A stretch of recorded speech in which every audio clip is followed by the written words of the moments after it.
नमस्कार दोस्तों। ABC online platform पे मैं डॉक्टर राकेश भाटिया आपका हार्दिक स्वागत करता हूं।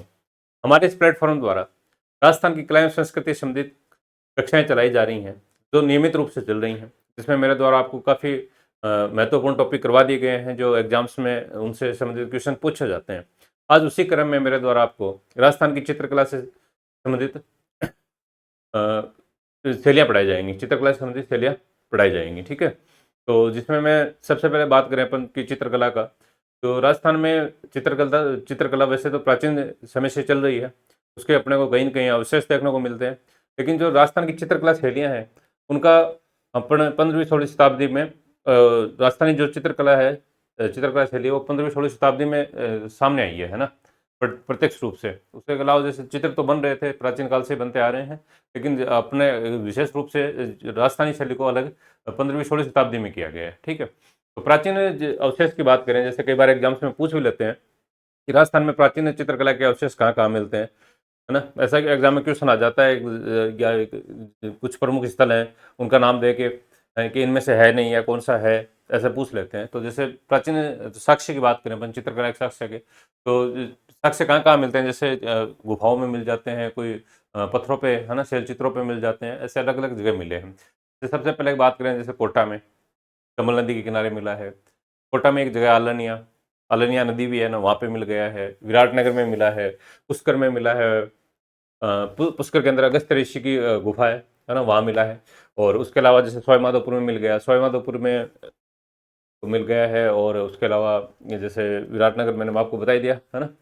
जी, ऐसे कुछ फेमस जगह हैं, जैसे कोटा हो गया, कोटा प्रमुख है ना, जो मेन शहर है वहाँ हो गया। फिर अलनिया हो गया, ये भी कोटा में है। विराटनगर हो गया, जो विराट है ना, विराटनगर हो गया। सवाई माधोपुर हो गया, और पुष्कर हो गया, ब्यावर हो गया। ऐसे ये कुछ प्रमुख स्थल हैं जहाँ पे प्राचीन चित्रों के साक्ष्य मिलते हैं। ठीक है, ये भी याद रखना। फिर अपन बात करें कि जो प्राचीन चित्र थे उनमें खासियत क्या थी, तो उनमें क्या ज़्यादातर तो खासियत ये देखने को मिलती है अपने को कि उनमें हरे रंग का प्रयोग किया जाता था।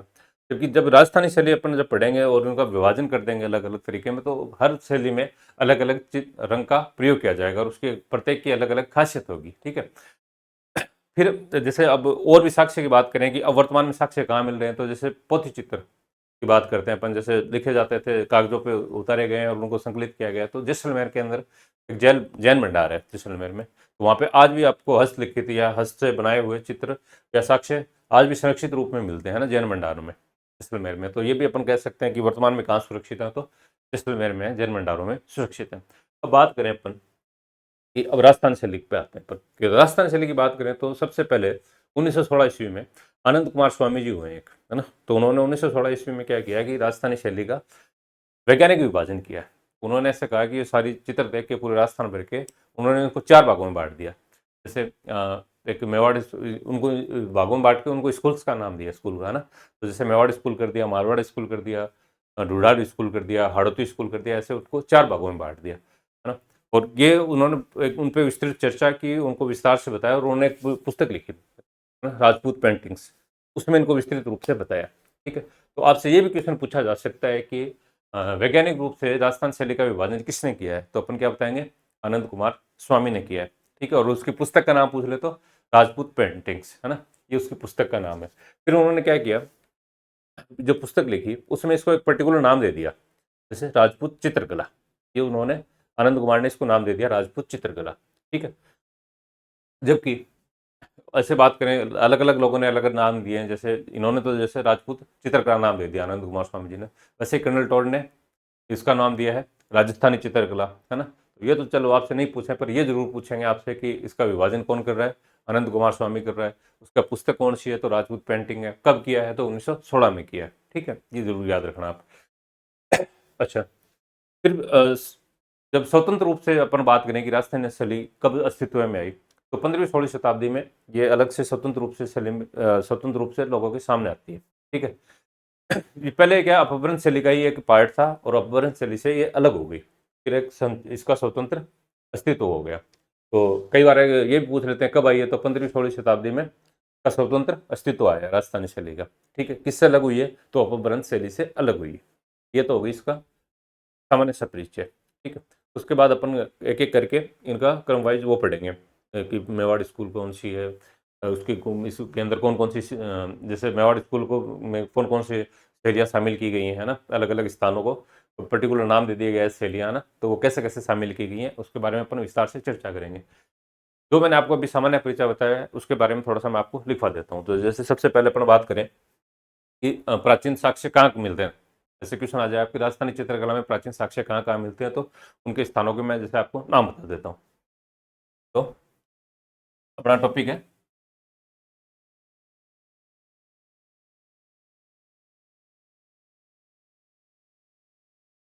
राजस्थान की प्रमुख चित्रकला शैलियाँ। चित्रकला शैलियाँ, ये तो आपका अपना टॉपिक है, ठीक है। शैलियाँ, ये आज का अपना। जैसे पहले प्राचीनता की बात करें तो राजस्थान में क्यों सुना जाए कहाँ साक्ष्य मिलते हैं, चित्रों के प्राचीनतम साक्ष्य है ना, चित्रों के प्राचीनतम साक्ष्य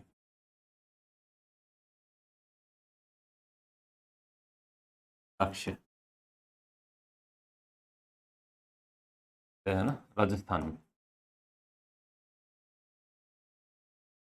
तो बात करें जैसे अपन बता देंगे, तो जैसे कोटा हो गया, कोटा में भी चंबल नदी के किनारे, अगर आपसे नदी का या जगह का नाम पूछ ले, पर्टिकुलर पूछ ले, तो चंबल नदी के किनारे, ठीक है। फिर कोटा में एक जगह है आलनिया, ये भी कहाँ है, कोटा में, और ये इसी नदी के किनारे, आलनिया नदी के किनारे। फिर जैसे और बात करें अपन पुष्कर, अजमेर में है ना, अजमेर।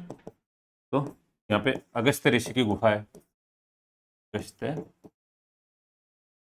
ऋषि की गुफा में, ठीक, गुफा में मिले। फिर व्यावर में,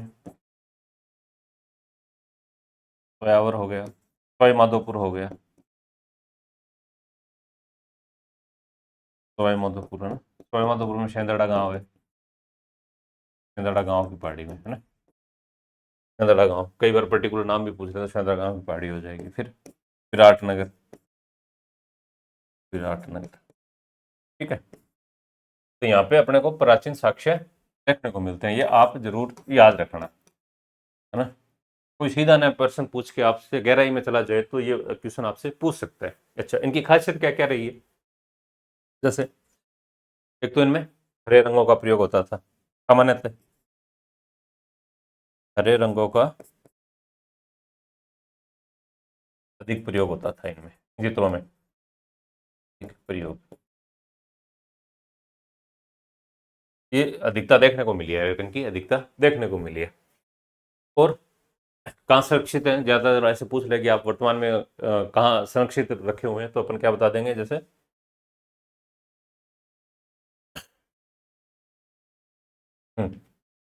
जैसलमेर के जैन भंडारों में,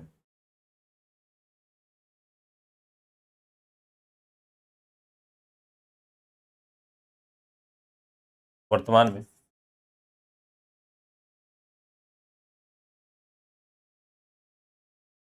जैसलमेर में जैन भंडार है ना, जैन भंडार,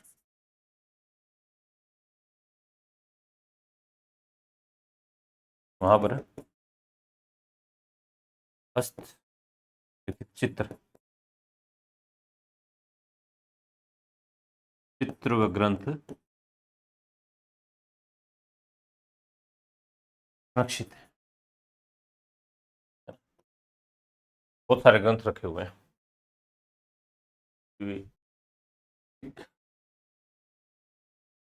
तो ये तो हो गया अपना सामान्य से परिचय, ठीक है। फिर अब अपने मैंने बात की थी कि आनंद कुमार स्वामी ने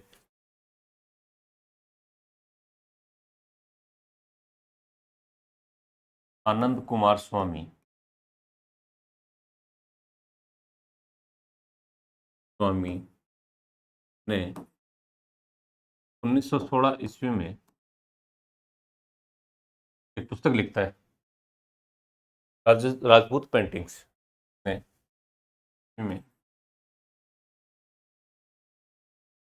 एक पुस्तक,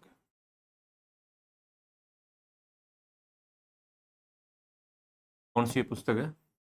राजपूत पेंटिंग्स। राजपूत पेंटिंग्स लिखी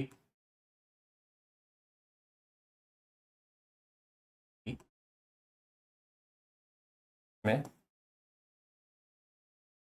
राजस्थानी शैली का, राजस्थानी चित्रकला शैली का, राजस्थानी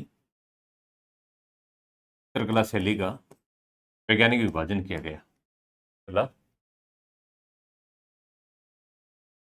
शैली का वैज्ञानिक विभाजन किया गया। कैसा विभाजन? वैज्ञानिक विभाजन। और उसी को आज तक सब मान रहे हैं, वैज्ञानिक विभाजन। वैज्ञानिक विभाजन किया, वैज्ञानिक विभाजन किया, ठीक है। कैसे कैसे करेगा? 4 स्कूल्स बताए है ना, 4 स्कूलों में 4 स्कूल्स है ना। तो जैसे मेवाड़ पहला, दूसरा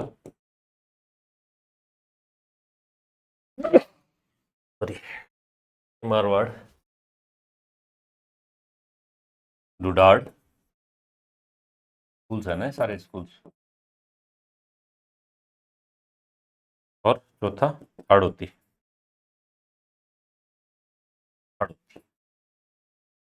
ये 4 स्कूल्स बता दिए उन्होंने, ठीक है। इनमें विभाजन कर दिया और इन चित्रकला शैली को एक नाम दिया। क्या नाम दिया? राजपूत चित्रकला। ये भी आपसे पूछ लें कभी। और राजस्थानी शैली को, राजस्थानी शैली को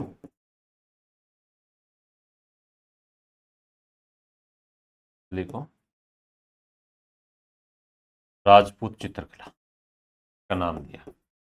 अब ये पूछ लें आपसे कि राजपूत चित्रकला किसने कहा है, तो अपन क्या बता देंगे? अनंत कुमार स्वामी राजपूत चित्रकला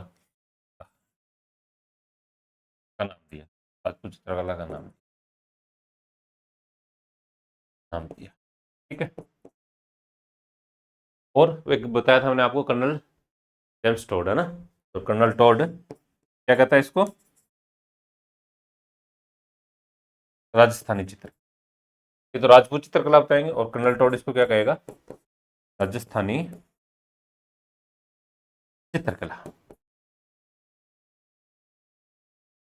राजस्थानी चित्रकला, ठीक है। ये कौन कह देगा? Colonel Tod. से भी आप याद रख लेना। तो अपन क्या 4 तो स्कूल बता देंगे, मेवाड़, मारवाड़, लुडाड़ और हाड़ौती, ठीक है। कौन कर रहा है? अनंत कुमार स्वामी करेगा, 1916 ईस्वी में करेगा। और राजपूत पेंटिंग्स इसकी किताब होगी और इसको एक नाम दे देगा राजपूत चित्रकला, ठीक है। और ये कर्नल टोड को बता दिया। तो अब आते हैं अपन सबसे पहले अपन, अच्छा, का स्वतंत्र अस्तित्व कब हुआ?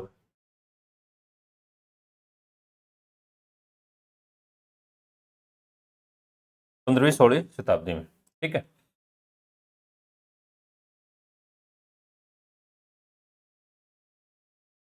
राजस्थानी, ये भी याद रखना आप है ना, राजस्थानी चित्रकला शैली का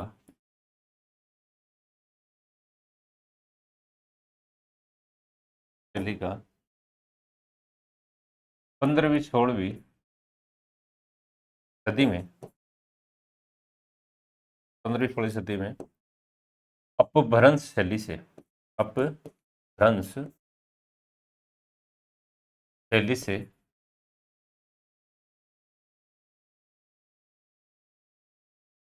स्वतंत्र अस्तित्व है, स्वतंत्र अस्तित्व है, सामने आया, सामने आया। क्या बताएंगे अब? जब शुरुआत कब होती है इसकी? 15वीं-16वीं शताब्दी में, ठीक है। और किससे होती है अलग? अपभ्रंश शैली से। ये याद रखना आप, अपभ्रंश शैली से अलग हो जाएगा, स्वतंत्र अस्तित्व हो जाएगा इसका, ठीक है। कब? 15वीं-16वीं सदी में। ये भी याद रखना आप, ठीक। ये अपन बता देंगे। और सब फिर अपन एक एक करके इनके बारे में पढ़ेंगे, विस्तार से चर्चा करेंगे। अच्छा, और इसका जैसे ये बात करें अपन, सबसे पहले शुरुआत कहाँ होती है, तो मेवाड़ में होगी इसकी, है ना। राजस्थानी शैली की शुरुआत या प्रारंभ मेवाड़ में होगा। कहाँ होगा? मेवाड़ में।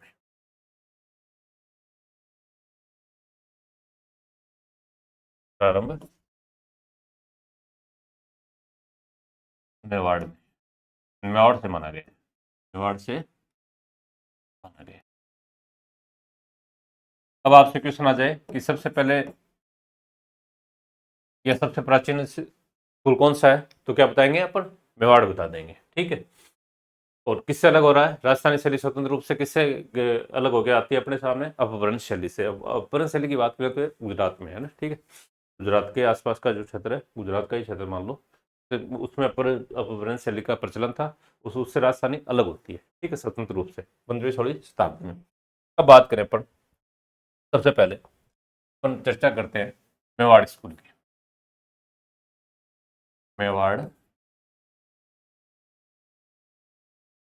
ठीक है। मेवाड़ स्कूल की बात करें तो इसमें कई शैलियां शामिल की गई हैं। जैसे पहली उदयपुर शैली, ठीक है,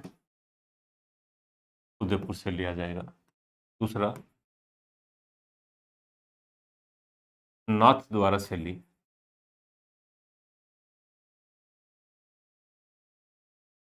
कई बार इनके नाम देके भी आपसे पूछ लेते हैं कि ये कौन से स्कूल से संबंधित है, ऐसे ही पूछ सकते हैं, तो ये भी याद रखना आप, है ना। देवगढ़ शैली,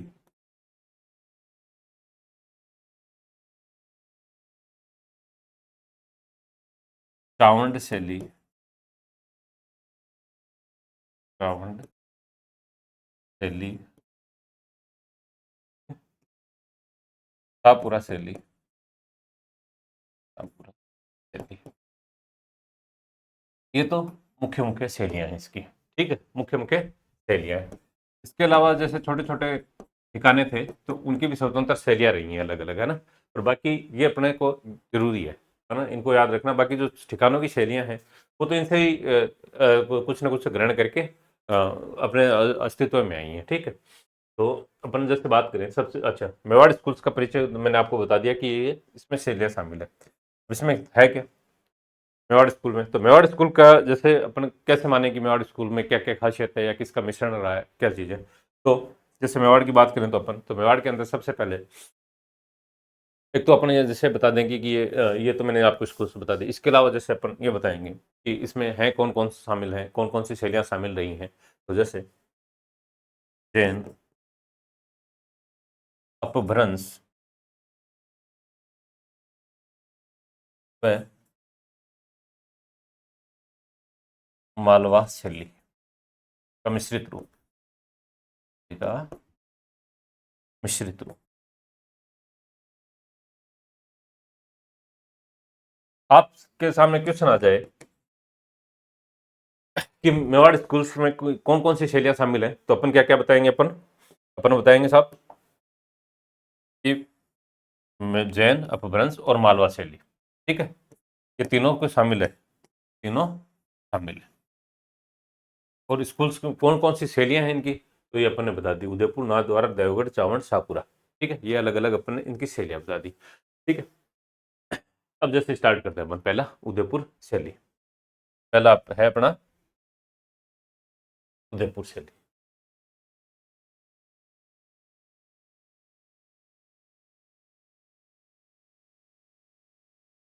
उदयपुर, उदयपुर शैली की बात करें तो ये तो है सबसे प्राचीन शैली, मेवाड़ स्कूल की सबसे प्राचीन शैली। तो एक तो पहली मेन बात, मेवाड़ स्कूल्स की सबसे प्राचीन शैली,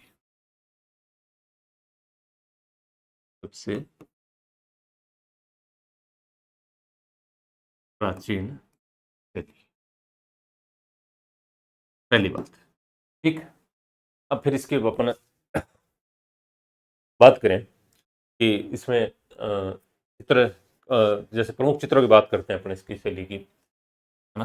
प्राचीन शैली तो सबसे पहले चित्र भी कौन कौन से बने, तो जैसे सबसे पुराना चित्र है इसका श्रावक प्रतिक्रमण सूत्र चूर्णी।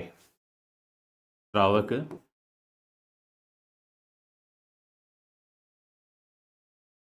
प्रतिक्रमण श्रावक प्रतिक्रमण सूत्र चूर्णी।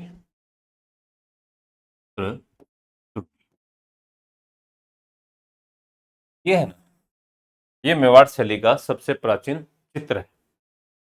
ठीक है, ये आपसे पूछा भी जा सकता है कि सबसे प्राचीन चित्र कौन सा है। तो श्रावक प्रतिक्रमण सूत्र चूर्णी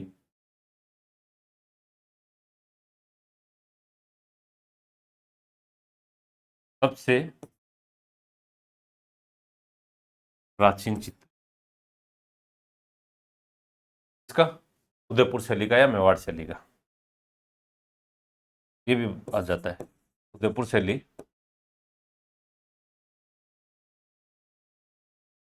तो उदयपुर शैली लिखा जाए या फिर मेवाड़ स्कूल्स, मेवाड़ स्कूल्स, इन दोनों में कोई सा भी नाम देके आपसे पूछ लें कि सबसे प्राचीन चित्र कौन सा है, तो आप क्या बताओगे, श्रावक प्रतिक्रमण सूत्र चूर्णी। ठीक है, ये कब बना या कहाँ बना, तो जैसे बनने की बात करते हैं तो ये आहड़ में बना है, आहड़ में। ठीक है, और रावल तेज सिंह के समय बना है, रावल तेज सिंह के समय,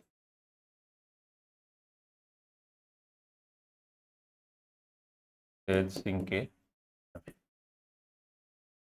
ठीक है, तो ये याद रखना आप, इसको इंपॉर्टेंट है कि सबसे प्राचीन हो गया एक तो, है ना, सबसे प्राचीन है श्रावक प्रतिक्रमण चूर्णी, है ना, प्राचीन चित्र। और कहाँ है, कहाँ मिला है, तो आहड़ में मिला है, और किसके समय, रावल तेज सिंह के समय बना है। इसके अलावा एक दूसरा चित्र और भी मिला है इसका, है ना, वो प्राचीन ही है, उसकी बात करें, सुपान शाह श्रीत्रम। दूसरा चित्र कौन सा है, सुपान शाह है, पास शाह है, पास ना है श्रीत्रम, श्रीत्रम, ये भी प्राचीन चित्र है। ठीक है, और ये मुगल के समय बना है, महाराणा मुगल के समय, महाराणा मुगल के समय बना है। कई बार इनके पर्टिकुलर पूछ लेते हैं किसके समय में बना, तो मुगल के समय बना। ये किसके समय बना था, रावल तेज सिंह के समय। ये हो गया, ये तो इसके इसके प्राचीन एग्जाम्पल हो गए दो। फिर अपन बात करें कि इनकी शुरुआत है, तो पर्टिकुलर जैसे उदयपुर स्कूल्स को अलग कर दिया, तो फिर ये बताएंगे कि शुरुआत किसके टाइम से मानी जाती है, या फिर चित्र तो बनने पहले से स्टार्ट हो गए, लेकिन जब वैज्ञानिक विभाजन कर देते हैं तो सबसे पहले वैज्ञानिक विभाजन के अनुसार ये माना गया है कि अमर सिंह के समय, महाराणा अमर सिंह है ना, राणा प्रताप का पुत्र है महाराणा अमर सिंह, उसके समय ये चलिए अस्तित्व में आई। तो बात करें जैसे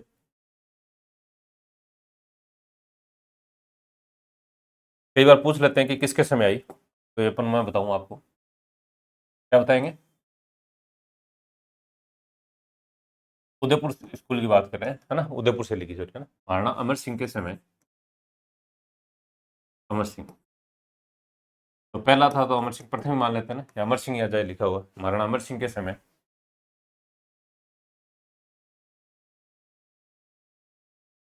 समय से प्रारंभ माना जाता है, इसका प्रारंभ मान लेते हैं, प्रारंभ जाता है। कई बार एग्जाम में आपसे ऐसे भी पूछे जाएंगे कि किसके समय शुरुआत हुई और किसके समय इस शैली का श्रवण काल था। तो ये दोनों चीजें आपको याद रखनी है, एक तो जिसके समय प्रारंभ हो रहा हो और जिसके समय श्रवण काल हो। तो इसके श्रवण काल की बात करें तो प्रारंभ तो अपन ने बता दिया अमर सिंह के समय, श्रवण काल की बात करेंगे तो जगत सिंह प्रथम, श्रवण काल की बात करें तो जगत सिंह प्रथम, ये भी याद रखना इंपॉर्टेंट है।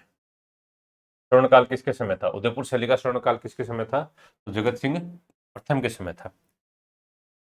अब अच्छा, जगत सिंह ने क्या किया है, जगत सिंह प्रथम ने इस शैली को संरक्षण देने के लिए, स्वर्णकाल इसलिए कहा जाता है, तो इन्होंने एक संस्थान का या स्कूल का निर्माण करवाया, तस्वीरों कारखाना, तस्वीरों कारखाना। ठीक है, उन्होंने एक संस्था बनाई तस्वीरों कारखाना। ठीक है, उसका एक दूसरा नाम भी है, तस्वीरों कारखाना है, इसका एक दूसरा नाम भी है चित्तौरों की ओवरी। क्या नाम है? चित्तौरों की ओवरी। कई बार पूछा गया है चित्तौरों की ओवरी क्या है, या इसका स्थापना किसने की, चित्तौरों की ओवरी। ये इसी का ही नाम है, तस्वीरों कारखाना का ही नाम है। ठीक है, चित्तौरी ओवरी, चित्तौरों की ओवरी है ना। क्या है ये? चित्रकला की स्कूल है। किसने बनवाई है? जगत सिंह प्रथम ने। ठीक है, तो ये याद रखना। ये आपसे ये भी पूछ लें कि ये चित्तौरों की ओवरी है क्या, है ना। चित्तौरों की ओवरी क्या है, तो अपन क्या बता देंगे, चित्रकला स्कूल है। किसने बनवाई है? जगत सिंह प्रथम ने बनवाई है। ठीक है, और जगत सिंह प्रथम के समय इनका उदयपुर शैली का स्वर्ण काल है। प्रारंभ किसके समय हो रहा है? अमर सिंह के समय हो रहा है। अच्छा, अब अपन बात करें इसी क्रम में कि ये तो इनका परिचय हो गया, फिर के चित्र वित्र बने कैसे कैसे हैं, क्या क्या रहा है, इनका विषय क्या रहा है। तो ज़्यादातर कैसे पूछ लेते हैं कि प्रमुख विषय क्या था, इस शैली का प्रमुख विषय क्या रहा है। तो जैसे विषयों की बात करें अपन, चित्रों के विषय, चित्रों के विषय आसानी से करवाऊंगा मैं आपको यहाँ पे, कि आपको याद करने में सहजता रहेगी। ठीक है, तो विषयों की बात करें तो जैसे मेवाड़ जो घराना था, या मेवाड़ राजवंश था, तो वहाँ पे क्या है, कृष्ण जी की पूजा होती थी, है ना। ज़्यादातर कृष्ण जी को मानते थे। तो ज़्यादातर तो क्या है कि कृष्ण से जुड़े हुए चित्र या लीलाएं, कृष्ण की लीलाओं से जुड़ी हुई चीज़ें पे चित्र बने थे। तो जैसे एक तो पहला कृष्ण लीला। ठीक है, बारहमासा। बारहमासा क्या होता है कि जो पूरे वर्ष भर की 12 मास की जो ऋतुएं हैं या स्थितियां हैं, तो ये 30 त्योहार है, उनके सारों का चित्रण है ना, वो 12 मासा में किया गया है। ठीक है, फिर रागमाला। कई बार इनके नाम देके पूछ लेते हैं कि रागमाला कौन से शैली का प्रमुख विषय रहा है ना। रागमाला हो गया स्त्री सौंदर्य पे, स्त्री सौंदर्य, नायक नायिका में भेद, क्या में भेद, ये इनके प्रमुख विषय रहे हैं। ज्यादातर जो चित्र मिलते हैं अपने को देखने को लिए, तो इनके मिलेंगे जैसे कृष्ण लीला से जुड़े हुए, बारहमासा के, रागमाला के, स्त्री सौंदर्य के, है ना, नायक नायिका में भेद, है ना, उनमें डिफरेंस बताया। तो पर्टिकुलर चित्र बना है, फिर वहाँ के जो भी पुरुष हैं, स्त्री हैं, उनकी विशेषताएं रही हैं, है ना, अलग अलग विशेषताएं भी रहती हैं। तो कई बार जो वो विशेषता देके पुरुष की या स्त्री की, ये पूछ लेते हैं कि ये कौन सी शैली से संबंधित है। तो जैसे पुरुषों की बात करें अपन, तो ये बारहमासा मैं आपको बता रहा था। तो बारहमासा का जैसे ये देखिए, ये बारहमासा है, बारहमासा का चित्र है। बारहमासा में आप जब फोटो में देखोगे तो जैसे ये बादल छाए हुए हैं, ये बादल होने के बाद की स्थिति, हरियाली हो गई, ये 30 त्योहार बन रहे हैं, सारी चीज़ें ये अलग अलग, पूरे 12 साल का इसमें वर्णन है। ठीक है, तो ये क्या है, बारहमासा का चित्रण है, बारहमासा का चित्रण है। ठीक है, तो सारी चीज़ें देखो, इसमें 5-6 चित्र बना दिए गए हैं, उसमें सब बता रहा है। ठीक है, कि कैसे हवा चल रही है, कैसे बादल छाए हुए हैं, सब लिखा हुआ है इसमें, है ना, पर्टिकुलर लिखा हुआ भी है ना, कैसा मौसम हो गया, कैसे मोर नाच रहे हैं, सारी चीज़ें इसमें बताने का प्रयास किया गया है। बारहमासा में, है ना, अलग अलग ऋतु का वर्णन आ जाएगा इसमें।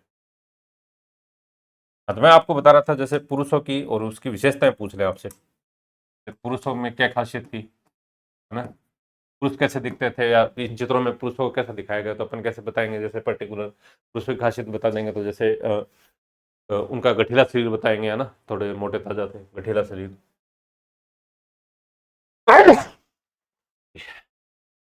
एक तो गठीला शरीर। ठीक है,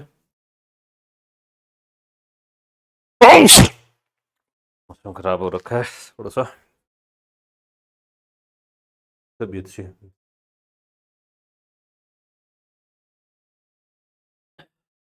गठीला शरीर हो जाएगा। फिर उसके अलावा जैसे उसके बारे में उनके गठीला शरीर हो गया, उनकी छोटा कद है, गठीला शरीर, छोटा कद, हाँ, कद, बड़ी आंखें, बड़ी आंखें, ठीक है, बड़ी आंखें होगी, मुच्छें, इस तरह मुच्छ भी दिखाई गई है, सिर पे पगड़ी दिखाई गई है, पगड़ी,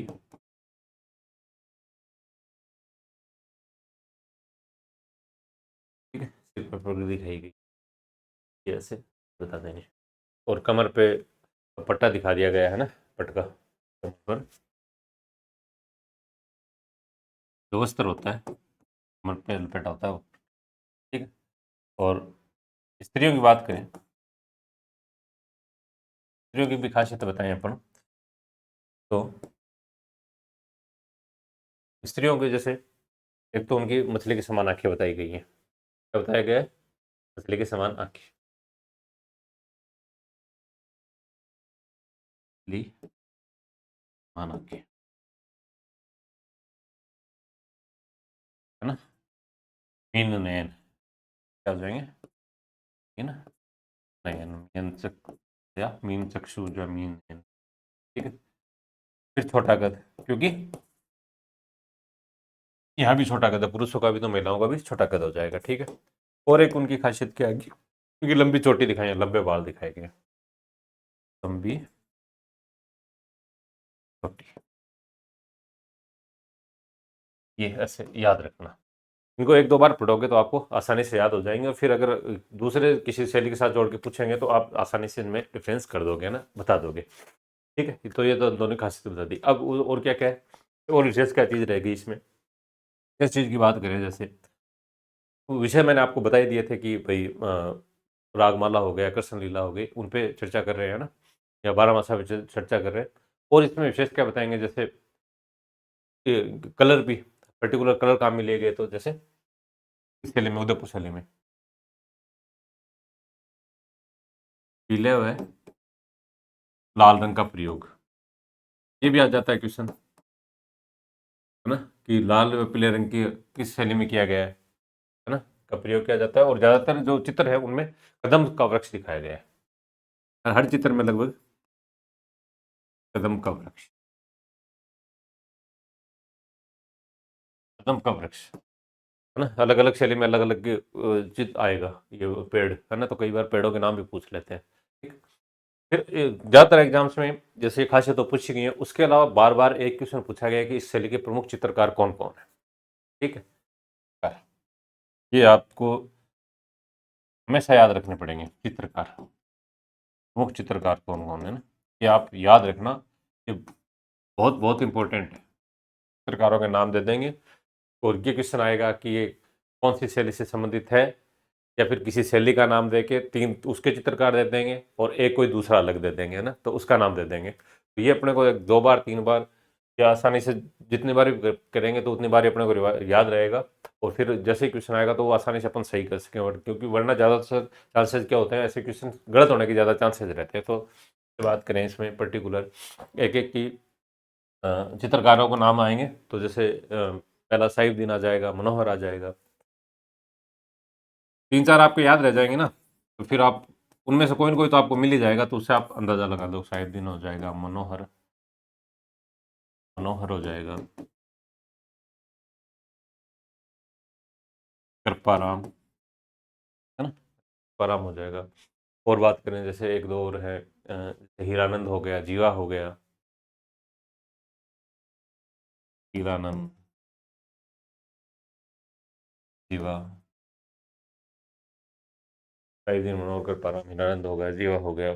और उसके अलावा जैसे शिवदयाल जी हो गए, साजी मियाँ हो गया, है ना, शिवदयाल जी, है ना,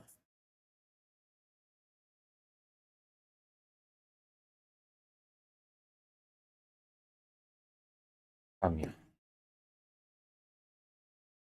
इतने से आपको याद रह जाएंगे तो आप आसानी से इनको अ, अलग कर दोगे, है ना, साइफुद्दीन, मनोहर, कृपाराम, आनंद, जीवा, शिवदयाल, एक नासिरुद्दीन। ये याद रखना, नासिरुद्दीन। नासिरुद्दीन, नासिरुद्दीन की खास बात करें अपन, तो ये नासिरुद्दीन क्या है, ये बहुत इंपॉर्टेंट है। नासिरुद्दीन ने क्या है, अमर सिंह के समय, अमर सिंह के समय इसने एक चित्र बनाया है नासिरुद्दीन ने, इंपॉर्टेंट है, मैं कर देता हूँ, मेंशन कर देता हूँ। नासिरुद्दीन ने 1605 ईस्वी,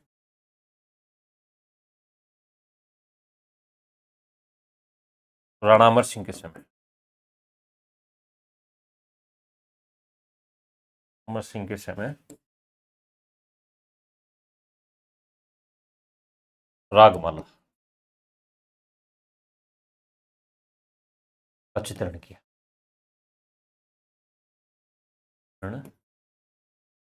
किया। ये याद रखना आप, इंपॉर्टेंट है नासिरुद्दीन के लिए। ठीक है, किसके काल में था, अमर सिंह के काल में था, और इसकी ये चित्रों का संकलन की पुस्तक है रागमाला। ठीक, तो ये अपन ने बात कर ली। ठीक है, उदयपुर शैली की, उसके बाद उदयपुर शैली में ही अपन आगे चर्चा करें तो एक हमीर सिंह,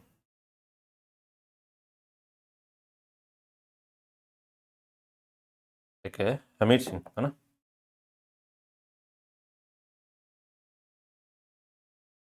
हमीर सिंह के समय क्या होता है कि इस शैली में थोड़ा बदलाव आ जाता है, और क्या होता है कि बड़े पन्नों पे चित्र बनने स्टार्ट हो जाते हैं। पहले थोड़े थोड़े छोटे होते हैं, फिर बड़े पन्नों पे बनने स्टार्ट हो जाते हैं।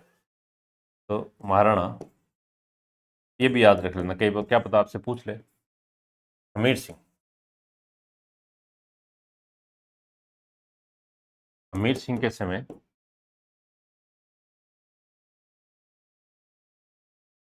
बड़े पन्नों पर चरण प्रारंभ हो गया, चरण प्रारंभ हो गया, ये आप याद, बड़े पन्नों पर। अच्छा, ये जो शैली है उदयपुर शैली या मेवाड़ शैली, इसको राजस्थानी शैली की, राजस्थानी शैली का मूल माना जाता है, शैली का मूल माना जाता है। इसको मेवाड़ शैली को या फिर उदयपुर शैली को, ये याद रखना इंपॉर्टेंट है। इसके अलावा जैसे, ये तो मैंने आपको बता दी, उसके अलावा जैसे पर्टिकुलर चित्रकार का नाम देके कई बार उसकी पुस्तकों के नाम भी दे देते हैं। ठीक है, तो उसमें जैसे मेरे अपने बात की थी, जैसे सबसे पहले वो श्रावक प्रतिक्रमण सूत्र वाली बात की थी, चूर्णी सूत्र वाली बात की थी, या फिर पांच चरित्रम बात की थी, तो उनके कई बार उनके जो संकलन करता है या ग्रंथ लिखने वाले हैं उनके भी नाम आ जाते हैं। तो कुछ दो चार और हैं, तो उनके बारे में थोड़ा सा आपको बता देता हूँ, ये आपके लिए इंपॉर्टेंट रहेगा। ठीक है, तो जैसे बात कर रहे हैं अपन, सबसे पहले उसकी बात करेंगे किसकी, श्रावक प्रतिक्रमण, श्रावक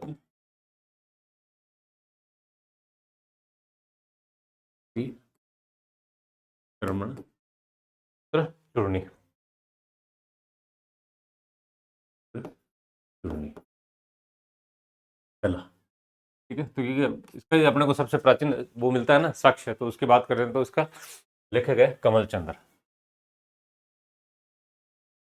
कमल चंद्र। और किसके समय बना था, तो रावल तेज सिंह के समय। ये तो मैंने पहले बता दिया आपको, फिर भी यहाँ भी मेंशन करते हैं, रावल तेज सिंह।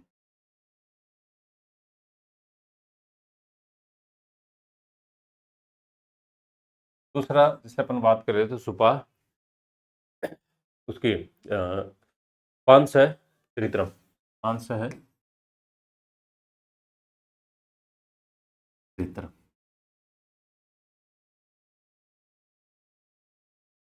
पांच चरित्रम की बात करें तो इसका लेखक है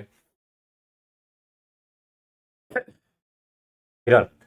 पांच चरित्रम की बात करते हैं तो अपन, इसका लेखक है चरित्रम हिरान, और ये महाराणा मोकल के समय। इसके अलावा जैसे अपन ने साहिब दिन, कई बार पूछ लेंगे ना, ये इनके नाम पूछ लेंगे, साहिब दिन के समय। साहिब दिन ने गीत गोविंद, और रसिक प्रिया,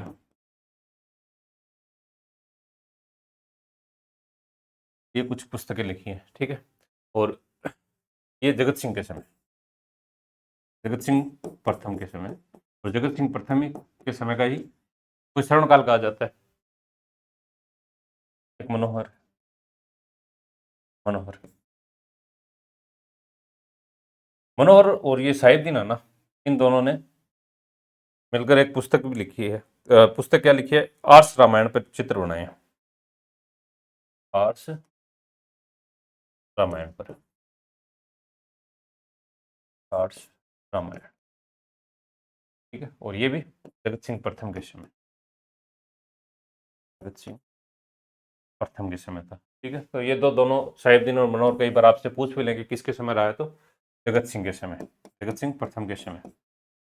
ऐसे क्वेश्चन आ जाएगी जगत सिंह प्रथम के काल के दो चित्रकारों के नाम, या किसी इन दोनों के चित्रकारों का नाम दे के आपसे पूछ ले कि ये किससे संबंधित है, तो अपन क्या बता देंगे, ठीक है। और नसरुद्दीन, नसरुद्दीन,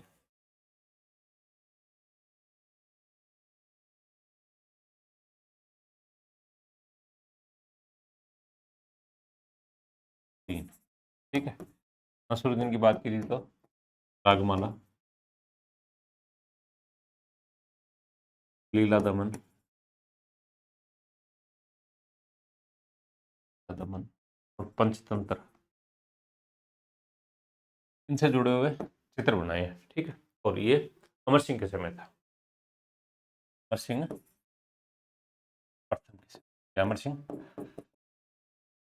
जो राणा प्रताप के पुत्र थे उनके समय, ठीक है। तो ये इंपॉर्टेंट इंपॉर्टेंट बातें हो गई अपने उदयपुर शैली के बारे में, ठीक है। इसमें मैंने आपको प्रारंभ से लेकर अंत तक सारा सब कुछ बताया। उसके बाद अपने आता है अगला नाथद्वारा शैली।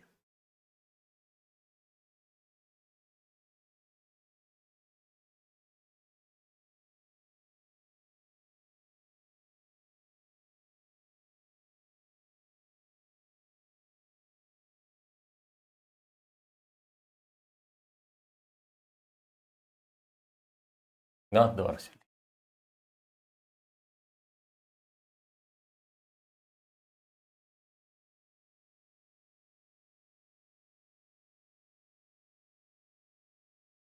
ये भी मेवाड़ स्कूल की शैली है। नाथद्वारा शैली की बात करें अपन, तो राज सिंह के समय ये प्रारंभ हुई, राज सिंह के समय, ठीक है, प्रारंभ। और इन्होंने इसको काफी सारा संरक्षण दिया, तो इसको स्वर्णकाल भी इसी के समय को कह देते हैं, प्रारंभ। या कई बार स्वर्णकाल का पूछते तो आप कि इनके समय ही स्वर्णकाल रहा है।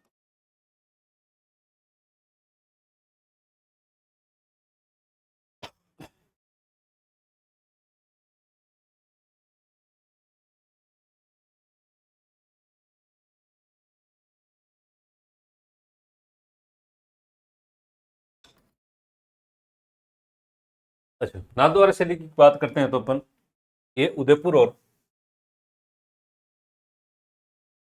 उदयपुर में ब्रज शैली का मिश्रित रूप है, मिश्रित रूप, ब्रज शैली का मिश्रित रूप होते ही पूर्णतः ये नाथ संप्रदाय से संबंधित, ये सॉरी कृष्ण जी से संबंधित हो जाएगी, है ना। तो कृष्ण जी से संबंधित हो जाएगी, तो उसमें क्या आ जाएगा कि जो भी कृष्ण लीलाओं से जुड़ी जो है उससे संबंधित चित्र बनेंगे, ठीक है। तो जैसे ये उदयपुर शैली में भी अपन ने देखा थे कि कृष्ण जी से रिलेटेड चीजें ज्यादा थी, तो ये पूर्णतः अपन क्या कहेंगे, तो इसका मुख्य विषय क्या हो जाएगा, जब बात कर रहे थे अपन जैसे उसमें भी मुख्य विषय क्या क्या थे, तो इसका मुख्य विषय रहेगा कृष्ण लीलाएं, मुख्य विषय रहेगा कृष्ण लीला, ठीक है। इसमें देखो अब ये चित्र दिख रहा होगा आपके सामने, कृष्ण जी हैं, ठीक है, उससे जुड़े हुए चीजें सारे, ये गोपिकाएं हैं इनके चारों तरफ, है ना। और ये नदी नाले सब, अच्छा, ये तो कृष्ण लीला हो जाएगी। और जो चित्र बनेंगे ये इस शैली के जो चित्र बने हुए हैं वो कपड़े व कागज दोनों पे बने हुए हैं, कागज पर। ये भी आप याद रखना, ये थोड़ी अलग विशेषता है। विषय तो कृष्ण लीला हो जाएगा, कृष्ण लीला उसमें रहा है, कृष्ण लीला इसमें रह जाएगा। है किसका संयुक्त रूप? उदयपुर व ब्रज शैली का। इसके अलावा अपन बात करें इसमें कि भाई क्या क्या खासियत रही है, ठीक है। तो जैसे एक तो मैंने आपको बता दी कि ये कृष्ण लीला हो जाएगी। फिर जैसे उसमें अपन ने बताया था कि कौन कौन से कलर, तो इसमें भी हरा व पीला रंग प्रमुख रूप से प्रयोग होता था।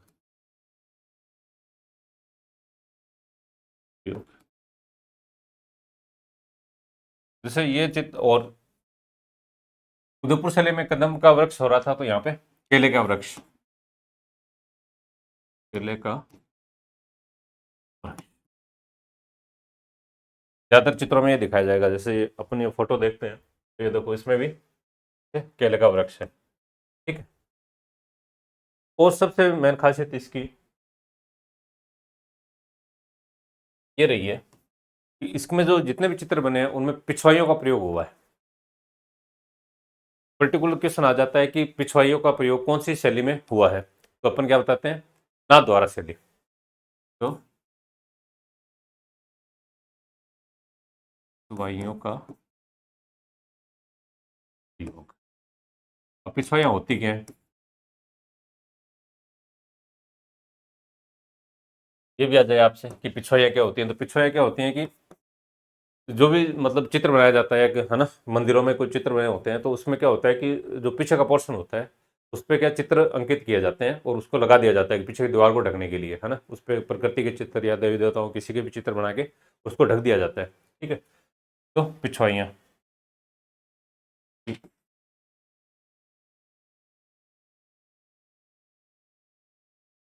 मंदिर में, मंदिर की पीछे की दीवार को ढकने के लिए,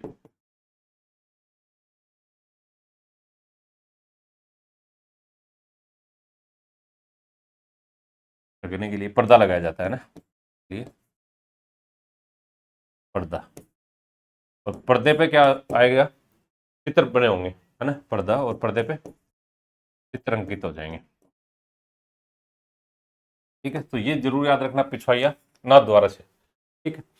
फिर अच्छा, इसके विषय क्या क्या रहे हैं?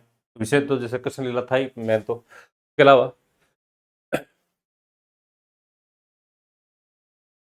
जो चित्र हैं, चित्रों में क्या खासियत देखने को मिलेगी? एक तो जैसे गाय, गायों के चित्र, गायों के चित्र।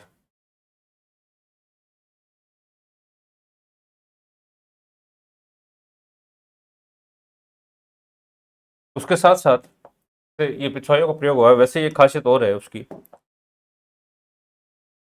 कि आसमान में, है ना, आसमान में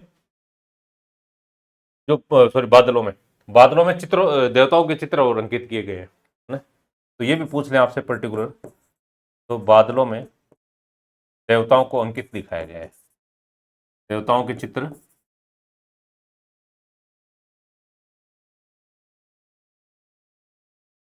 अंकित किए गए हैं,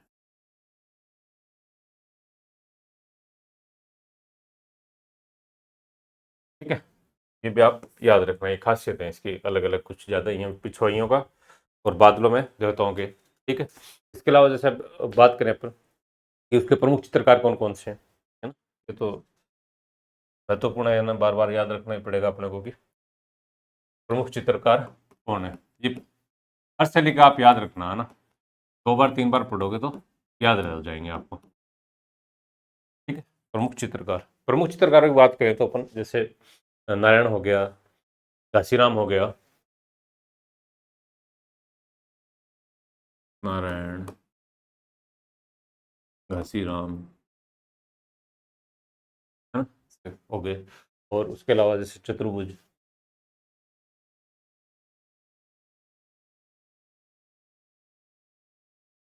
याद रख लेना। पर्टिकुलर एक बार दो बार जैसे पढ़ोगे तो याद हो जाएंगे। जैसे खेतलान हो गया, खेतलान, रामचंद्र बाबा।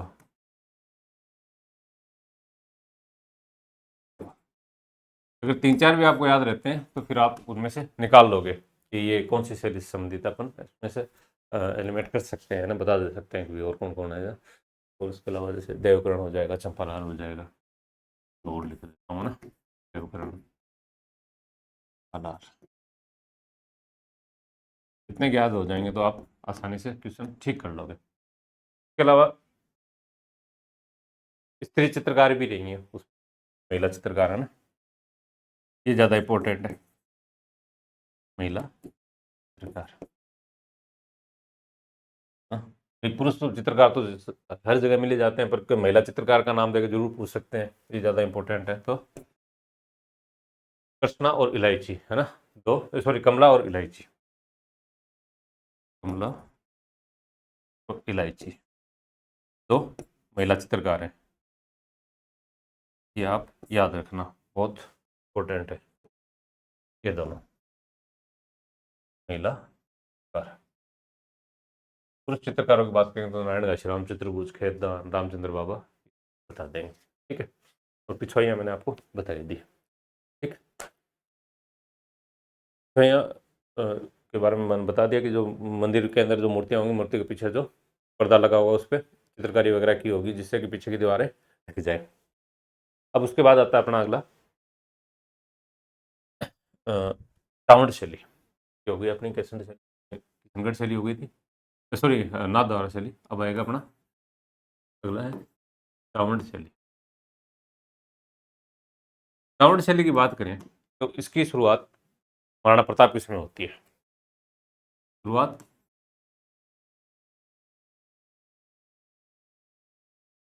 महाराणा प्रताप के समय।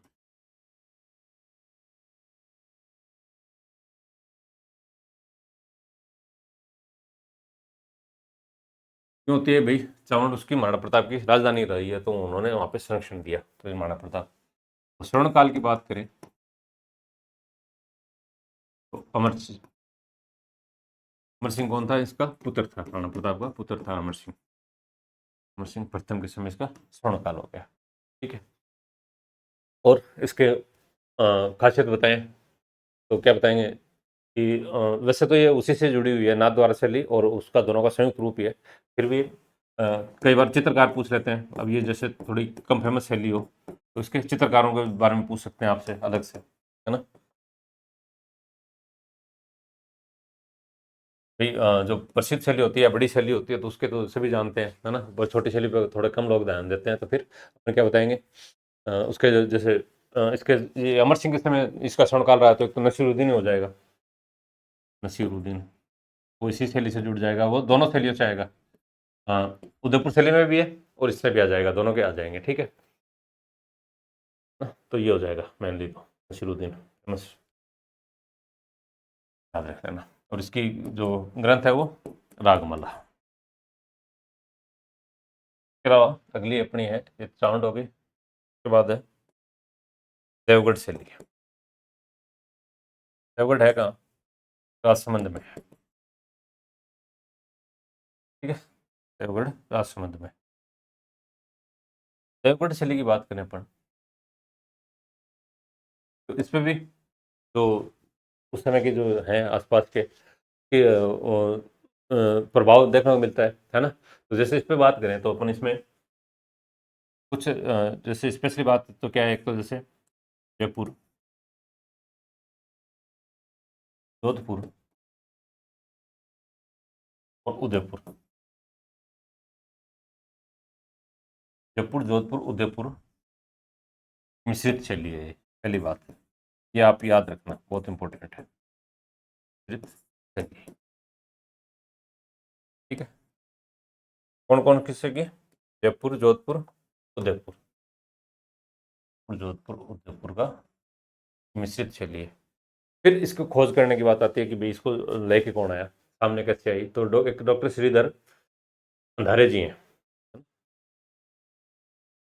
डॉक्टर श्रीधर अंधारे,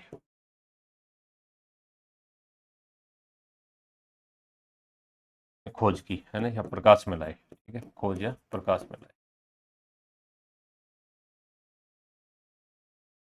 ये याद रखना इंपॉर्टेंट है कि ये आ जाता है कि इन्होंने किसकी खोज की या कौन सी शैली की खोज की, तो श्रीधर अंधारे ने देवगढ़ शैली की बात की, ठीक है, देवगढ़ शैली की खोज की। और इसके प्रमुख चित्रकारों की बात करें तो जैसे इसमें बैजनाथ जी हैं एक तो प्रमुख चित्रकार। खासियत तो क्या बताइए, जैसे अपने, अच्छा, श्रीधर अंधारे ने इसकी खोज कर दी है, और जयपुर, जोधपुर, उदयपुर से ये का मिश्रित रूप है, ठीक है। और बात करें अपन तो प्रमुख चित्रकार, प्रमुख प्रमुख चित्रकारों की बात करें तो मैंने आपको बता रहा था, तो जैसे बैजनाथ हो गए, केवला जी हो गए, बैजनाथ, केवला, चोखा, इसके प्रमुख चित्रकार हो गए। और इसके अंदर और भी हैं, जैसे हरचंद हो गया, ठीक है, ये याद रखना, हरचंद हो जाए। और इसमें खासियत क्या है, इसमें पीले रंग, पीले रंग की बोलता रही है, पीले रंग की, ज़्यादातर इसको पीले रंग का प्रयोग किया गया है, इसके जो चित्र है उसमें एक खासियत रहेगी पीले रंग की, ठीक है, ये हो जाए। इसके बाद अपनी एक नेक्स्ट शाहपुरा शैली ली अपनी, शाहपुरा शैली, शाहपुरा है भीलवाड़ा में, शाहपुरा शैली है कहाँ पे, भीलवाड़ा।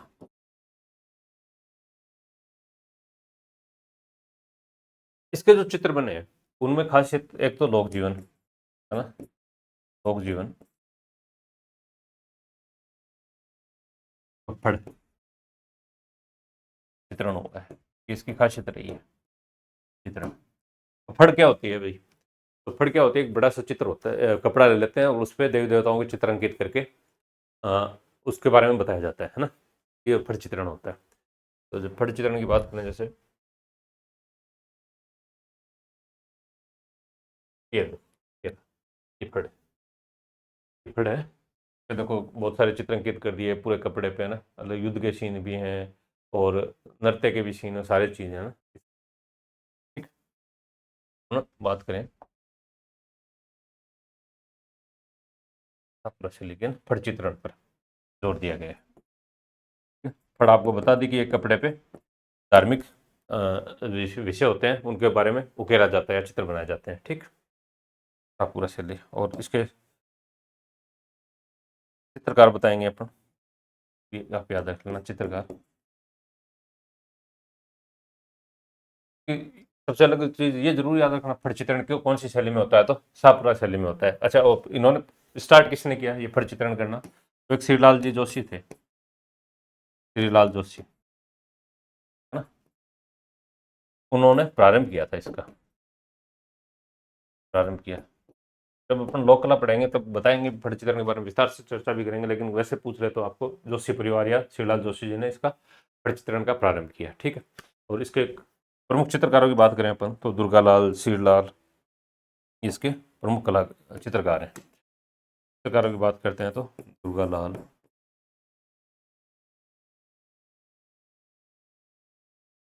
श्रीलाल प्रमुख चित्रकार हैं। चित्रकारों को भी आप नाम याद रख लेना, ठीक है। शांतिलाल, ठीक है, शांतिलाल, लाल, तो ये इसके प्रमुख चित्रकार हो गए, दुर्गालाल, श्रीलाल, शांतिलाल। तो ये तो हो गई अपने मेवाड़ स्कूल। अब बात करते हैं अपन हड़ती स्कूल की। नेक्स्ट अपना हड़ती स्कूल।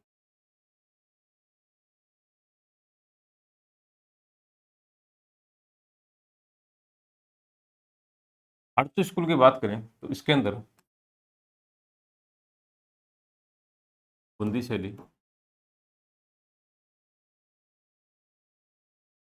कोटा शैली और झालावाड़ शैली,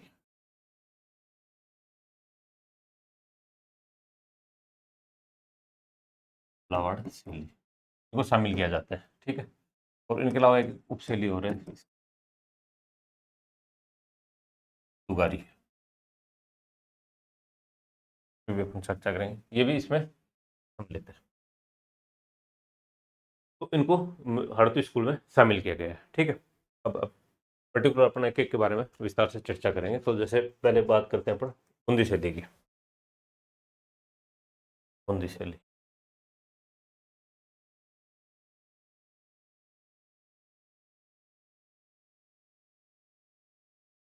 बुंदी शैली की अपन बात करें तो सबसे पहले मैं आपको बताऊं तो जैसे भाव सिंह जी, सर सुरजन सिंह है ना, वहाँ के राजा थे सुरजन सिंह।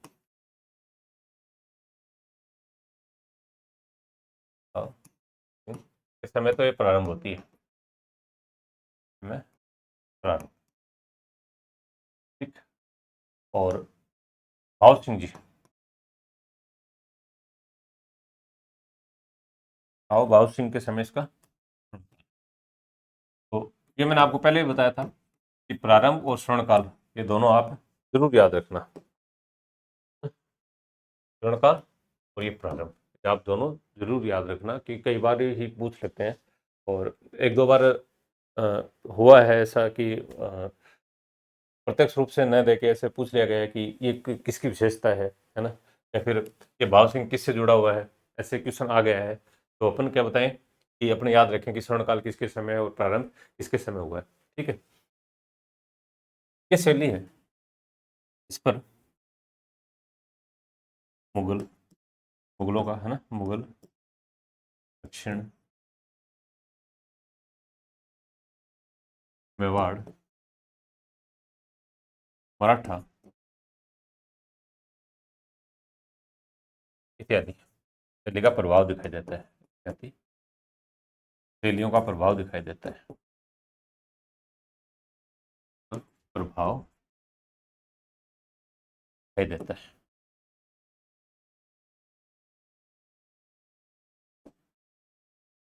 ठीक है, अब ये क्या है, दक्षिण में तो क्या है, जैसे कि वहाँ के बूंदी के जो शासक थे वो दक्षिण में गए थे, तो वहां से तो कुछ सीख के आए वो।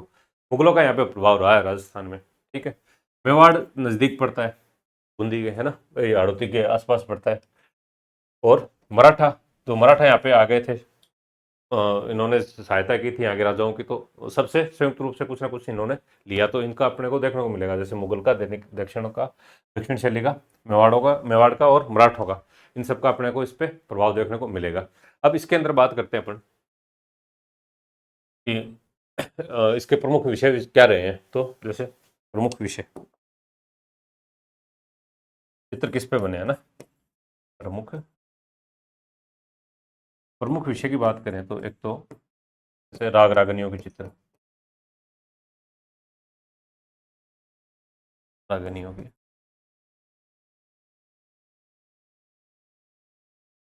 नारी सौंदर्य,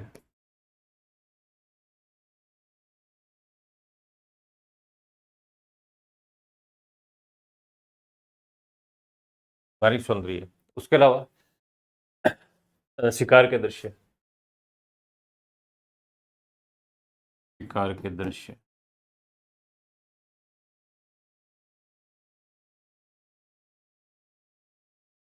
हाथी सवार, हाथी सवार हो गए युद्ध करते हुए, घुड़दौड़, तो इसके प्रमुख विषय रहे। और सबसे इंपॉर्टेंट खासियत इसकी एक ये रही है कि इसमें सर्वाधिक पशु पक्षियों के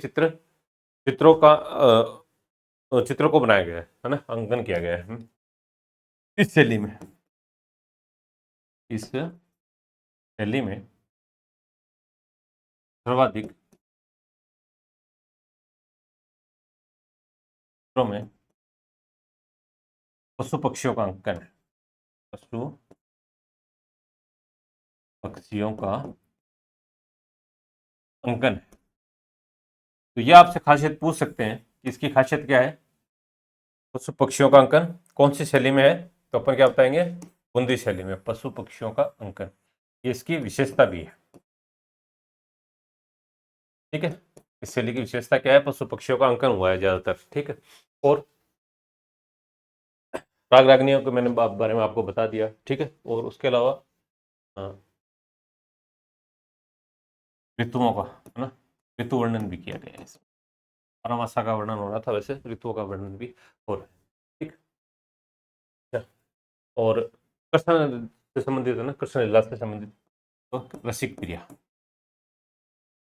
रसिक प्रिया का भी चित्रण हो जाएगा। तो ये प्रमुख प्रमुख क्या है जिन पे इन पे चित्रण किया गया है। ठीक है।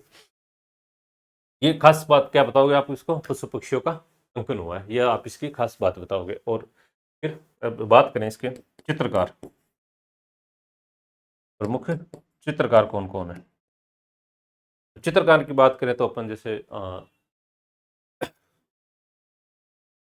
सुरजन सिंह जी के समय की बात कर रहे हैं अपन, सॉरी सुरजन जी, सुरजन सिंह तो अपन जिन तो प्रारंभ किया था, तो प्रमुख चित्रकार की बात करें तो एक तो सुरजन हो गया, है ना। और सुरजन जी इसके क्या है, प्रारंभ करता है इससे लेके, तो सुरजन जी हो गए, रामलाल हो गया, और लाल हो गया, है ना, रामलाल, श्री किशन, है ना, श्री किशन, ऐसे कुछ ये याद रख लेंगे। जैसे सुरजन जी, सुरजन जी तो अपना को दोनों जगह याद रखना है, प्रारंभ करता भी सुरजन जी हो जाएंगे, और इसके वो तो राव सुरजन सिंह जी हो जाएंगे, और ये चित्रकार सुरजन, तो ये तो आपको आसानी से याद रह जाएगा, सुरजन जी, रामलाल जी, श्री किशन जी। ठीक है, ये हो गए, ये इसके प्रमुख चित्रकार हो गए। ठीक है, ये याद रख लेना आप। क्या क्या बताओगे, खास बात क्या बताओगे, पशु पक्षियों का अंकन है, चित्र किस किस के बने हुए हैं, नारी सौंदर्य के, शिकार के। ठीक है, शिकार के दृश्य है ना, ये भी आपसे पूछा जा सकता है कि शिकार के दृश्य हाँ, तो ये आप जरूर याद रखना, शिकार के दृश्य। ठीक है, और नारी सौंदर्य पर ध्यान दिया गया है, और पशु पक्षियों के चित्रों का अंकन किया गया है, ये इसके हो गए खास बात। ठीक है, और कलर, कलर की बात करें तो अपन इसमें हरे व नारंगी रंग का प्रयोग। ठीक है, हरे व सारे रंग ये रंग का प्रयोग, और ये सुरजन रामलाल श्री किशन जी, ये इसके प्रमुख चित्रकार। तो ये हो गए अपने कोटा शैली, सॉरी बूंदी शैली। अब इसके बाद आती है अपनी कोटा शैली। नेक्स्ट है कोटा शैली। कोटा शैली की बात करें तो ये तो पहले तो क्या इसी में शामिल थी, बूंदी शैली में ही शामिल थी। फिर राम सिंह शासक हुए ना, राम सिंह के समय ये स्वतंत्र हुई, इस समय स्वतंत्र अस्तित्व है। तो कई बार पूछ लें आपसे कि स्वतंत्र अस्तित्व कब हुआ, तो राम सिंह के समय, राव राम सिंह के समय इसका स्वतंत्र अस्तित्व है। और सबसे पहले जैसे अब बात करें कि कैसे कब पता चलता है, तो 1952 में, 1952 में शैली का पता चला, शैली का चला। पता कैसे चला, जब चित्रकारों ने देखे कि कोटा शैली के चित्र में कुछ और इस शैली में दोनों में डिफरेंस आ रहा है, तो तब उन्होंने इसका अलग अलग कर दिया दोनों को। ठीक है, और वैसे चित्रण कब स्टार्ट हो गया था अलग, राम सिंह के समय हो गया था। अब बात करते हैं अपनी इसकी खासियत की, कि इसके अंदर जैसे उसके अंदर बूंदी के अंदर क्या था, पशु पक्षियों का अंकन हो रहा था। इसकी सबसे इंपॉर्टेंट खासियत क्या है, ये आप जरूर याद रखना, इसमें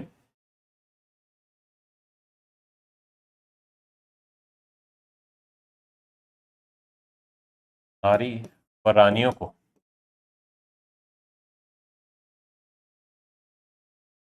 शिकार करते हुए दिखाया गया है, शिकार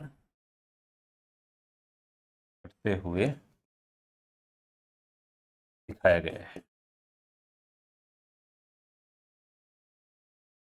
ये सबसे इंपॉर्टेंट है इसका, ये आप जरूर याद रखना। ठीक है ना, कि इसकी खासियत क्या है, शिकार करते हुए इसको दिखाया गया है, रानियों को, और जो वहाँ की सामान्य नारियां थी उनको भी शिकार करते हुए दिखाया गया है। ठीक है, या फिर आपसे ऐसे आ जाए क्वेश्चन कि युद्ध के दृश्य, दृश्य, या फिर युद्ध के दृश्य कैसे, कि हाथियों पर सवार होकर युद्ध कर रहे हैं ना वो, और या फिर शिकार का दृश्य कहाँ देखने को मिलेगा, क्या बता देंगे, कोटा शैली में बता देंगे। ठीक है, इसकी बहुत महत्वपूर्ण खासियत है। इसके बाद जैसे बात करें इसके रंग की, तो इसमें हरे, पीले, नीले ऐसे रंगों का प्रयोग किया गया है।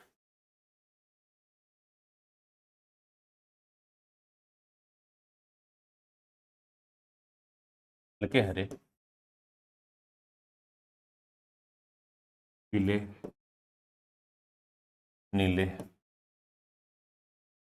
रंग का प्रयोग। ठीक है, पूछ सकते हैं आपसे, कोई एग्जामिनर के दिमाग में क्या हो, कैसा भी क्वेश्चन बना दे, पूछ सकता है आपसे कि ये हल्के हरे रंग का या पीले रंग का प्रयोग कहाँ होता है, ये सब बता देंगे। ठीक है, युद्ध के दृश्य और साथ में इसमें नारी सौंदर्य पे भी,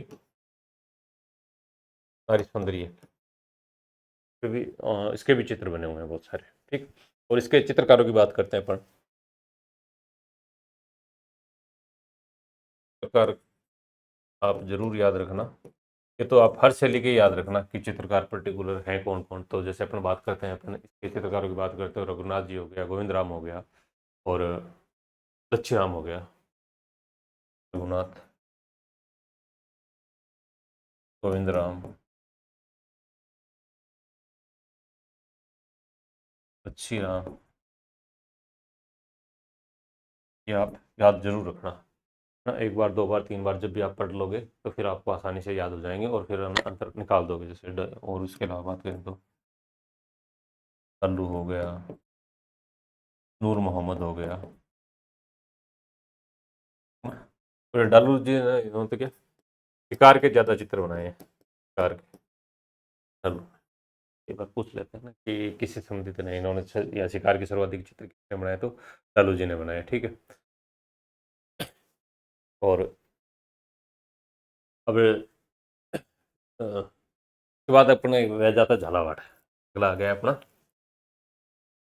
झालावाड़, अपना झालावाड़ शैली।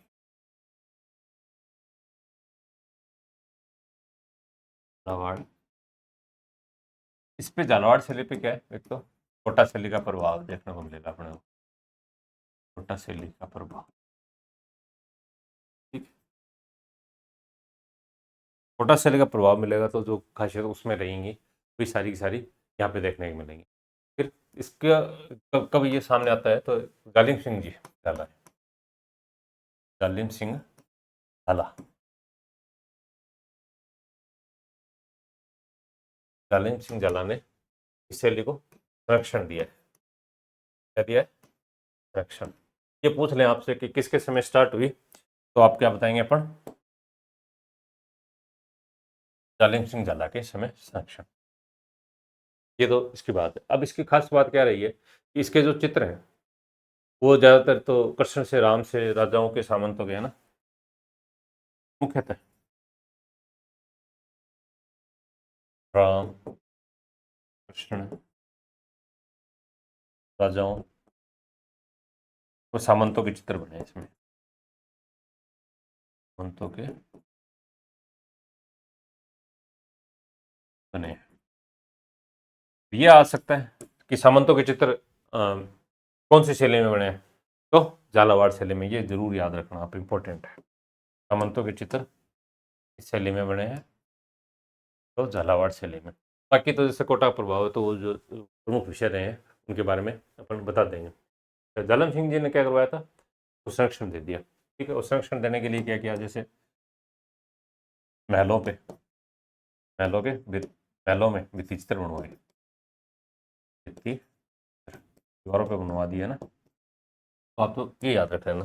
उसके बाद एक उसके लिए बता रहा था मैं आपको, दुगारी। दुगारी,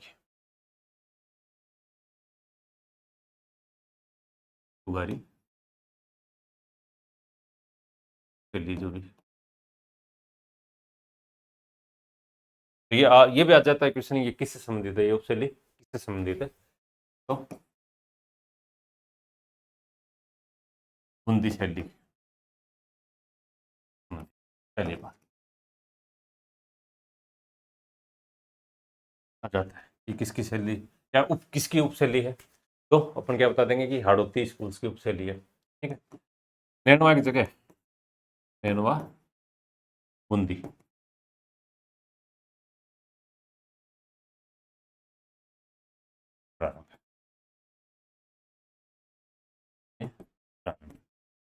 तो अगर पर्टिकुलर जगह आ जाए कि दुगाती शैली कहाँ है, तो अपन क्या बता देंगे, नैनवा बूंदी। ठीक है, बूंदी में दुगारी शैली का उद्भव हुआ है, प्रारंभ हुआ है। ठीक है, और इसकी बात क्या करते हैं कि खासियत क्या से बताएं तो जैसे एक तो इसमें राम के चित्र बने हुए हैं, राम के चित्र, जैसे झालावाड़ में भी रामकृष्ण के चित्र बने हुए थे, तो राम राम के चित्र बने हैं, ज़्यादातर चित्र किसके बने, राम के चित्र। और दूसरी बात क्या है कि इसमें चित्रों में स्वर्ण कलम का प्रयोग किया गया है, स्वर्ण कलम का प्रयोग, मतलब सुनहरे चित्र बनाए गए हैं। ठीक है, सुनहरे चित्र। इसकी एक सबसे इम्पोर्टेंट खासियत है इस शैली की, दुगारी शैली की, कि जो भी चित्रकार होता था वो जो चित्र बनाएगा उसके नीचे शीर्षक स्वयं लिखता था। तो चित्रकार, ये आप याद रखना, बहुत इंपॉर्टेंट है, भी कर देता हूँ, इंपॉर्टेंट है। चित्रकार चित्र के नीचे शीर्षक लिखता था, शीर्षक लिखता था। तो ये आपसे पूछ सकते हैं कि कौन सी शैली में चित्रों के नीचे शीर्षक लिखा जाता था, तो अपन क्या बताएंगे, दुगारी शैली। ठीक है, तो ये जरूर याद रखना, चित्रकार का हमेशा ये लिखता था, शीर्षक लिख देता था नीचे, जो भी चित्र बनाता था उसके नीचे शीर्षक लिख देता था। ठीक है, तो अभी तक हमने विस्तार से इस पे चर्चा कर ली, मेवाड़ स्कूल्स पे और हाड़ौती स्कूल पे। उसके बाद अपन दो स्कूल और बच गए हैं, तो वो अपन अगली कक्षा में कर लेंगे। ठीक, तो मेरा आपसे अनुरोध है कि इसको एक बार दो बार क्लास को देखें ना, और उससे आपको आसानी से रहेगी, है ना, याद करने में, और कोई भी क्वेश्चन आएगा इस शैली से संबंधित तो आप आसानी से सही कर लोगे। Okay, thank you.